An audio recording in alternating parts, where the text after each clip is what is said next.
ഒട്ടും പ്രതീക്ഷിക്കാത്ത സമയത്തെ യാത്രകളാവും ലൈഫിൽ ചിലപ്പോൾ ഏറ്റവും രസകരം. അങ്ങനെ ഒരു യാത്രയാണിന്ന്. എടാ, ഞാൻ കണ്ണൂർ വരെ പോകുന്നുണ്ട്. കുറച്ച് അമ്പലങ്ങളും സ്ഥലങ്ങളും ഒക്കെ കാണണം. നീ വരുന്നോ? നിനക്ക് ഷൂട്ടും ചെയ്യാമല്ലോ. പെട്ടെന്നായിരുന്നു ചേട്ടൻ്റെ ആ ചോദ്യം. കേട്ട പാതി കേൾക്കാത്ത പാതി ഞാനൊരു ഓക്കെ പറഞ്ഞു. അങ്ങനെ ഒരു വീക്ക് കൊണ്ട് ട്രെയിൻ ടിക്കറ്റും ട്രെയിനിനെ കാട്ടി സ്പീഡിൽ ആ ഒരു വീക്കും കടന്നുപോയി. ഇന്നാണ് ആ ഒരു യാത്ര.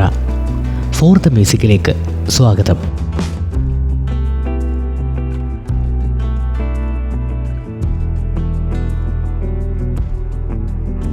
വീട്ടിൽ നിന്നിറങ്ങി നേരെ പോയത് തിരുവല്ലയ്ക്കാണ്. തിരുവല്ലയിൽ നിന്ന് ട്രെയിൻ കയറി കായംകുളത്തിറങ്ങി നേത്രാവതിക്ക് കയറി വേണം കണ്ണൂർക്കുള്ള യാത്ര. അങ്ങനെ തിരുവല്ല ടൗൺ എത്തി. 2-3 ദിവസം യാത്രയുള്ളത് കൊണ്ട് ഇവിടെ KSRTCയിൽ കാർ ഇടാമെന്ന് വെച്ചു. സേഫ് അല്ലേ? ഒരു ഫീ ഉണ്ടെന്നേ ഉള്ളൂ. സ്റ്റാൻഡ് ഏറ്റവും താഴത്തായിട്ട് പ്രത്യേകം പാർക്കിംഗ് ഏരിയ ഉണ്ട്. ഫുഡ് കഴിക്കാൻ കയറിയത് നമ്മുടെ ആര്യാസ് ഇല്ലേ, KSRTC സ്റ്റാൻഡിൻ്റെ തൊട്ടടുത്തുള്ളത്. അവിടെയാണ്. വെജ് കഴിക്കാമെന്ന് വെച്ചു. നോൺ വെജ് വല്ലതും കഴിച്ച് വയറ്റിന് പിടിച്ചില്ലെങ്കിൽ പിന്നെ ട്രെയിൻ യാത്ര ഒരു പരുവാവില്ലേ. ഫുഡ് കഴിച്ച് പുറത്തിറങ്ങി തൊട്ട് മുന്നിലുള്ള ഓട്ടോ സ്റ്റാൻഡിൽ നിന്ന് ഓട്ടോ വിളിച്ച് റെയിൽവേ സ്റ്റേഷനിൽ ഇറങ്ങി.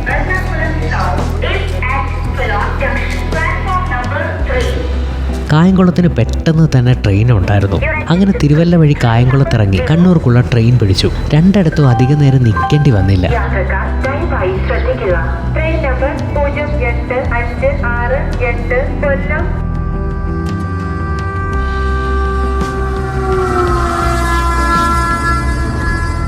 എനിക്ക് ഏറ്റവും ഇഷ്ടമുള്ളൊരു കാര്യമാണ് ഈ ട്രെയിനിൻ്റെ സൗണ്ടും സ്റ്റേഷൻ്റെ കാഴ്ചകളും ട്രെയിൻ വരുന്നതും പോകുന്നതും ഒക്കെ കണ്ടിങ്ങനെ ഇരിക്കുന്നത്. നല്ലൊരു മാറ്റം തോന്നിയത് നല്ല വൃത്തിയുള്ളതാണ്. സ്റ്റേഷനും ട്രെയിനും ഒക്കെ പണ്ടത്തെ അപേക്ഷിച്ച് നല്ല വൃത്തിയുണ്ട്.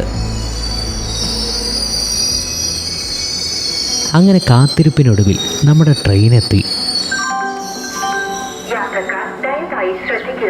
ട്രെയിൻ നമ്പർ 06605 പ്ലാറ്റ്ഫോമിൽ നിൽക്കുന്നു.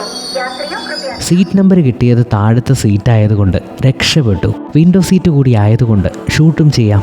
അങ്ങനെ യാത്ര ആരംഭിച്ചു. വെതുക്കെ യാത്രയ്ക്ക് വേഗത കൂടി തുടങ്ങി, ഒപ്പം ആവേശവും.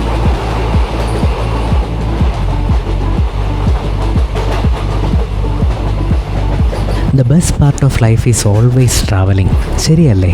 ലൈഫിൽ ഒരുപാട് അനുഭവങ്ങൾ അത് സമ്മാനിക്കും. ലൈഫിലൊരു തിരിച്ചറിവിനും തിരിച്ചുവരവിനും ഒക്കെ ഒരു യാത്ര പോകുന്നത് നല്ലതാണ്. നമുക്ക് ആരോരും അല്ലാത്ത പലരെയും പരിചയപ്പെട്ട് പല കാഴ്ചകളും കണ്ട് ഒരു യാത്ര. ഈ കുഞ്ഞാളെ കണ്ടോ? എൻ്റെ ക്യാമറ കണ്ട് പറ്റിക്കൂടിയതാണ്. ക്യാമറ പിക്സ് ഒക്കെ കണ്ട് ഭയങ്കര സന്തോഷം. അതിനെനിക്കൊരു സമ്മാനവും തന്നു. കുഞ്ഞു കാര്യത്തിന് സന്തോഷം കണ്ടെത്തുന്ന ആ കുഞ്ഞു മനസ്സ് നമുക്കൊരു തിരിച്ചറിവല്ലേ? 2 സൈഡിലും നല്ല അടിപൊളി കാഴ്ചകളാണ് കേട്ടോ. ഫുൾ നെൽപ്പാടങ്ങൾ. ഇടയ്ക്ക് നമ്മുടെ ഉത്രാളിക്കാവും വന്നു പറഞ്ഞു. എന്ത് മനോഹരമല്ലേ നമ്മുടെ ഈ കുഞ്ഞ് കേരളം.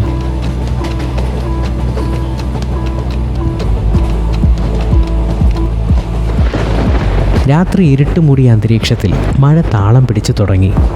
ആ താളത്തിനൊടുവിൽ നമ്മൾ കണ്ണൂരെത്തി. ഇനി ബസ് സ്റ്റാൻഡിൻ്റെ ഭാഗത്ത് എവിടെയെങ്കിലും റൂം എടുക്കണം. പുറത്തിറങ്ങി ഒരു ഓട്ടോ പിടിക്കാത്ത വെച്ചു. ബസ് സ്റ്റാൻഡിൻ്റെ ഭാഗത്ത് റൂം എടുത്താൽ രാവിലെ കൊട്ടിയൂർക്ക് പോകാൻ എളുപ്പമായിരിക്കും. ജസ്റ്റ് റൂമിൽ നിന്നിറങ്ങി ബസ് പിടിച്ചാൽ മതിയല്ലോ. നേരം ഇത്രയും വൈകിട്ടും ടൗണിൽ നല്ല തിരക്കുണ്ട്. ചെറിയ രീതിയിൽ മഴയും പെയ്യുന്നുണ്ട്. ഒരു സുഖമുള്ള ചാറ്റൽ മഴ. ഇടയ്ക്കിടയ്ക്ക് ഇടിയും കൊള്ളിയാനും ഒക്കെ മിന്നി മറയുന്നു. ഓട്ടോയിൽ കയറി കാഴ്ചകളിലേക്ക് മുഴുകി ഞാൻ കണ്ണും നട്ടിരുന്നു. ഇരുട്ടിനെ വെളിച്ചമാക്കി മിന്നി തെളിയുന്ന ഈ നഗരത്തിൻ്റെ ഓരോ കാഴ്ചകളും കാണാൻ നല്ല രസമാണ്. ചാറ്റൽ മഴ കൂടി പെയ്തപ്പോൾ വല്ലാത്തൊരു സൗന്ദര്യം. അങ്ങനെ ഓട്ടോ യാത്രയൊടുവിൽ ബസ് സ്റ്റാൻഡിലെത്തി. കണ്ണൂർ ന്യൂ ബസ് സ്റ്റാൻഡ് ടെർമിനലാണിത്. കുറച്ചൊന്ന് കറങ്ങി അന്വേഷിച്ചും അവസാനം ഞങ്ങൾ AK ടൂറിസ്റ്റ് ഹോമിലെത്തി. ബസ് സ്റ്റാൻഡിനോട് ചേർന്നുള്ള ബിൽഡിങ്ങിൻ്റെ ഏറ്റവും ടോപ്പിലാണ് ഈ ടൂറിസ്റ്റ് ഹോം ഉള്ളത്. തരക്കേടില്ലാത്ത റൂമാണ്. AC-യും നോൺ AC റൂംസും ഡോർമെട്രി ഒക്കെ അവൈലബിൾ ആണ്. വലിയ റേറ്റും ഇല്ല. AC റൂമിന് GST ഒക്കെ ചേർത്ത് 1260 ആണ് ഞങ്ങൾക്ക് ഈടാക്കിയത്. റൂമൊക്കെ ഡീസൻ്റ് ആണ്, ഒപ്പം നല്ല നീറ്റുമാണ്. AC-ക്കൊക്കെ നല്ല കൂളിങ്ങും ഉണ്ട്. ബാഗ് റൂമിൽ വെച്ച് ഞങ്ങൾ കഴിക്കാനിറങ്ങി.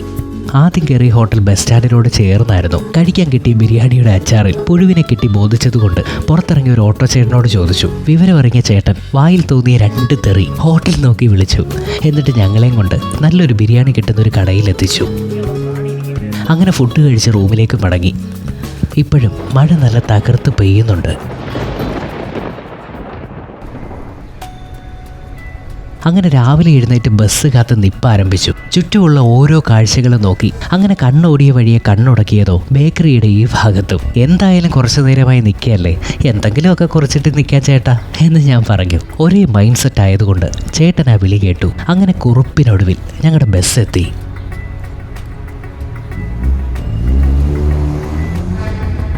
നല്ല അടിപൊളി ഡെക്കറേഷൻസ് ഒക്കെ ഉള്ളൊരു ബസ്സാണ്. രാവിലെ ടൗൺ ആക്റ്റീവായി വരുന്നതേ ഉള്ളൂ. എവിടെയും കടകളൊക്കെ തുറക്കുന്നതിൻ്റെ തിക്കും തിരക്കുമൊക്കെയാണ്. പണ്ടേ ബസ്സിൻ്റെ സൈഡ് സീറ്റ് ഒരു വീക്ക്നെസ് ആണ് എനിക്ക്. വഴിവരെ കാഴ്ചകളൊക്കെ കണ്ട് അങ്ങനെ ഇരിക്കാൻ ഒത്തിരി കൊതിയാണ്. റീൽസിലൊക്കെ ഒരുപാട് കണ്ടിട്ടുണ്ടെങ്കിലും കൊട്ടിയൂർ ഞാൻ ആദ്യമായിട്ടാണ് പോകുന്നത്. റീൽസിലൊക്കെ കണ്ടതിൻ്റെ ഒരു എക്സൈറ്റ്മെൻറ്റും ഉണ്ട്. ഒടുവിൽ അങ്ങനെ കൊട്ടിയൂരെത്തി.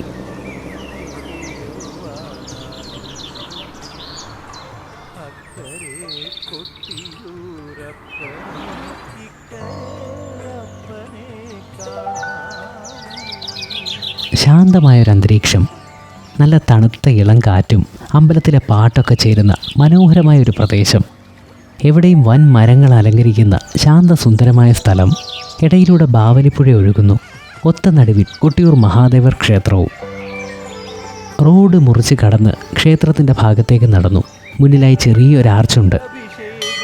നമ്മുടെ പപ്പടൂസിന് പറ്റിയ കളിപ്പാട്ടങ്ങളൊക്കെ ഒന്ന് കണ്ടുവച്ചു തിരികെ വരുമ്പോൾ വാങ്ങിക്കുവാൻ. ഇല്ലെങ്കിൽ തിരിച്ചു ചെല്ലുമ്പോൾ വീട്ടിൽ കയറ്റില്ല. കല്ലുകൾ പാകിയ നടവഴിയും വഴിയുടെ രണ്ടോരവും തണൽ വിരിച്ച് മരങ്ങൾ നിറങ്ങി നിൽക്കുന്നു. കാവുകളുടെ പ്രാധാന്യവും നിർദ്ദേശവും ഒക്കെ വായിച്ച് മുന്നോട്ട് നടന്നു. നല്ല തണുപ്പാണ്, വല്ലാത്തൊരു ഫീലും. ചന്ദനത്തിൻ്റെയും ചന്ദനത്തിരികളുടെയും ഭസ്മത്തിൻ്റെയൊക്കെ സുഖമുള്ള ഗന്ധം. എവിടെയും ഭക്തിയും വിശ്വാസവും നിറഞ്ഞു നിൽക്കുന്നു. ഈ ശാന്തതയും തണുപ്പും ഈ മനമയക്കുന്ന മണവും ഒക്കെ മനസ്സിന് നൽകുന്ന ഒരു സമാധാനം എത്രയാണെന്നറിയാവോ? എങ്ങനെ പറഞ്ഞറിയിക്കണമെന്ന് പോലും അറിയില്ല. മനസ്സൊന്ന് പിടയുമ്പോൾ ഈ ഒരു അന്തരീക്ഷം നമുക്ക് നൽകുന്നൊരു എനർജി അത്രയ്ക്കാണ്. അകത്ത് കയറി ദർശനം നടത്തി തിരികെ ഇറങ്ങി.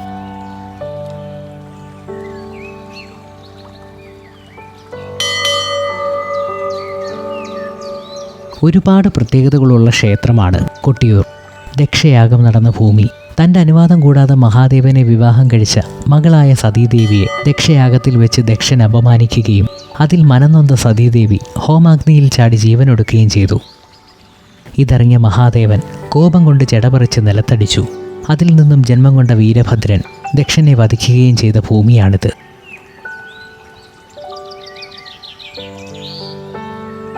പിന്നീട് മറ്റ് ദേവന്മാരുടെ അഭ്യർത്ഥന മാനിച്ച് സമസ്ത ലോകങ്ങൾക്കും യാഗം മുടങ്ങിയാൽ നാശം സംഭവിക്കുമെന്ന് മനസ്സിലാക്കിയ മഹാദേവൻ ദക്ഷനെ തിരികെ ജീവൻ നൽകി യാഗം പൂർത്തിയാക്കിയ ഭൂമി.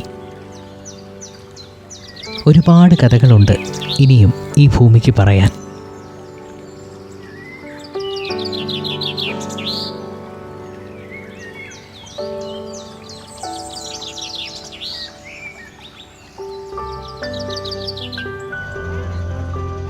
ഇനി അടുത്ത സ്പോട്ടിലേക്കാണ് യാത്ര.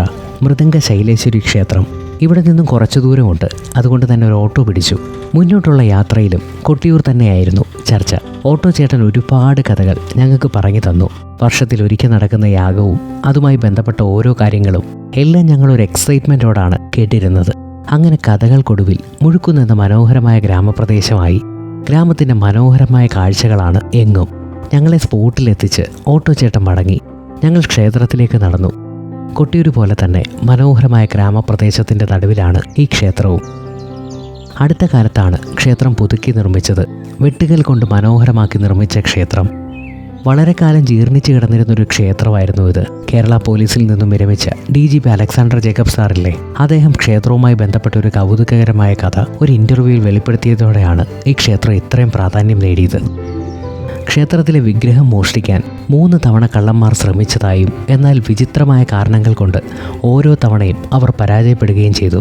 ഓരോ തവണ വിഗ്രഹം മോഷ്ടിക്കുമ്പോഴും വിചിത്രമായ അമാനുഷിക കാരണങ്ങൾ കൊണ്ട് കള്ളന്മാർ തന്നെ വിഗ്രഹം ക്ഷേത്രത്തിലേക്ക് തിരികെ കൊണ്ടുവന്നു വെച്ചു. അദ്ദേഹം ഒരു ടെലിവിഷൻ അഭിമുഖത്തിൽ ഈ ഒരു കഥ വെളിപ്പെടുത്തിയതാണ്. അന്ന് മുതൽ ആയിരക്കണക്കിന് ഭക്തരാണ് എല്ലാ ദിവസവും ക്ഷേത്രം സന്ദർശിക്കുന്നത്. അതുപോലെ ക്ഷേത്രക്കുളത്തിനുമുണ്ട് ഒരുപാട് പ്രത്യേകത. നമ്മൾ ഇന്ന് കാണുന്ന കഥകളിയിലെ സ്ത്രീരൂപം ചിട്ടപ്പെടുത്തിയത് കോട്ടയം തമ്പുരാനാണ്. കഥകളിയിലെ സ്ത്രീരൂപം എങ്ങനെയാവണമെന്ന് ആലോചിച്ച് വിഷമിച്ചിരുന്ന കോട്ടയം തമ്പുരാന്റെ മുന്നിൽ ഇവിടുത്തെ ദേവി ഇന്ന് കാണുന്ന കുളത്തിന്റെ ഭാഗത്ത് കഥകളിയിലെ സ്ത്രീരൂപത്തിൽ പ്രത്യക്ഷപ്പെട്ടുവെന്നും അങ്ങനെ ആ രൂപം കഥകളിക്കായി കോട്ടയം തമ്പുരാൻ ചിട്ടപ്പെടുത്തിയെന്നുമാണ് പറയപ്പെടുന്നത്. അതുപോലെ കഥകളിയിലെ ഒരുപാട് പദങ്ങൾ അദ്ദേഹം ചിട്ടപ്പെടുത്തിയതും ഇവിടെ വെച്ചാണെന്നാണ് വിശ്വാസം. കേരളവർമ്മ പഴശ്ശിരാജയുടെ കുടുംബദേവത കൂടിയാണ് ഇവിടുത്തെ ദേവി. യുദ്ധപ്പുറപ്പാടിന് മുമ്പും അല്ലാതെയും അദ്ദേഹം ആരാധിക്കുകയും ധ്യാനിക്കുകയും ചെയ്തിരുന്ന ക്ഷേത്രമാണ്. ഞങ്ങൾ അകത്ത് കയറി ദർശനം നടത്തി. എന്നും ഉച്ചയ്ക്ക് അന്നദാനം നടക്കുന്നുണ്ട്. അന്നദാനത്തിൻ്റെ സമയമായതുകൊണ്ട് ഞങ്ങൾ ഫുഡ് കഴിക്കാൻ കയറി. കയറുന്ന ഭാഗത്ത് ടോക്കൺ കിട്ടും. നല്ല തിരക്കുണ്ട്.